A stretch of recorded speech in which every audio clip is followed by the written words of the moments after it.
पर्छ बोलाउनु पर्छ बिचारा बालेनजीले गर्दैछ बालेनजीलाई तर्साइछन् त्यो धरानमा ढुङ्गो बोक्या मेयर हर्क साम्पाङलाई राज्यले किन तर्साउँछ ढुङ्गो बोकेर विकास गरिरह मान्छेलाई यो देशले 34 अर्बको प्रोजेक्ट बनाएको थियो रविजी 3 करोडमा पानी ल्याइदियो हर्कजीले के अपराध गर्यो यहाँ केही पनि छैन रविजी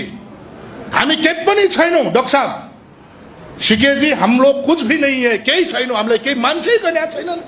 के मान्छे गर्नु यहाँ त मन्त्री बन्नु पर्यो भने 100 जना पहिले कर्मचारी आइपुग्छन् एटिङ फेटिङ सेटिङ गेटिङ वही चलता है भाई देश कसरी बन्छ समुदायमा आधारित समाजवाद भने क्या हो भन्नु होला के हामीलाई हाम्रा बाटो बनाउन दिनुस् ठेकदारसँग कमिसन नखानुस् मैले स्थानीयको कुरा गरे चुनाव गर्नु पर्दैन भने प्रदेशको कुरा गरे मेरो प्रदेशमा नागरिक उन्मुक्ति पार्टीको 12 जना सांसद छन् म भन्छु राम 2000 को 84 को चुनावमा प्रदेशको चुनाव नगराइदियो प्रभु